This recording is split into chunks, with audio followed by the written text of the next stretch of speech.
তুই সব কি করবি? তুই তো পড়াই না, পড়াই না। কেন পড়াশোনা হবে না? না। ওই চাকরি ফাঁকি কি বলো? চাকরি। চাকরি? হ্যাঁ। আমি ইন্টারভিউ না ইন্টারভিউ? ইন্টারভিউ? হ্যাঁ। ও, ওরা এখন ফ্রি পাচ্ছিস কেন? এ না। ও, মাসে কত টাকা দিবে? 10,000। আমি বলবো তোদের সাথে কথা বলবো না। কি বলো? প্রতি কত জন আমাদের চাকরি দরকার। বসো বসো, তোমার নাম কি? পচালু। পচালু। এটা ভালো ভালো নাকি? কি বলে বললি? চাকরি তো করে চলে আসলাম না, কানে সাগরে গামলাতে খেলা দিতে কেন দেখিনি গালতারে যাইবো তাহলে বলা। ঠিক আছে, তুমি এসো। ওখানে রাখো টেবিলে। রাখো, হ্যাঁ এসো।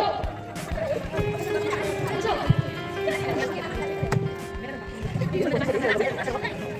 তোমার নাম কি? মানুষের শরীরে মানুষ কথা বলছো? ছয়টি।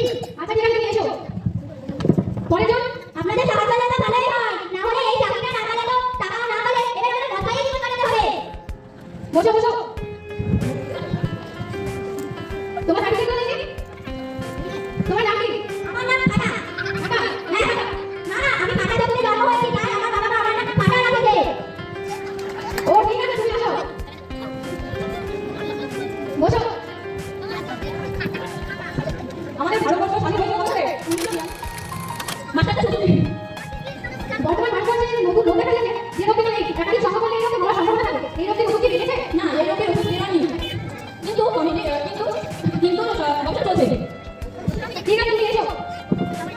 ওই থাক থাক, এসো। পড়াশোনা জানিস না, তোকে বলে লাভ নেই। তুই বলবি কিনা সেটা বল। তোমার নাম কি? ঠিক আছে, আমার নাম প্রেয়সা। তোমার চাকরি প্রয়োজন কেন? চাকরি না হলে আমি আমার পরিবারকে সামলাতে পারছি না। চাকরি করলে আমি টাকা দেবো, টাকা দিয়ে আমি আমার পরিবারকে সামলাবো। আচ্ছা ঠিক আছে, তুমি এসো। বসো। নিচে না, ওপরে বসো। টেবিলের উপরে না, চেয়ারের উপরে বসো। আরে ওখানে বসো, আমার কাছে বসো। তুমি কি জানো না দুজনের সামনে আমাকে বসতে হয় না? তবে কেমন করে বসবো? আমারই তো বলবো দেখা করতে। ভালো হয়ে বসো। এখন যাবার তো বসতে হবে।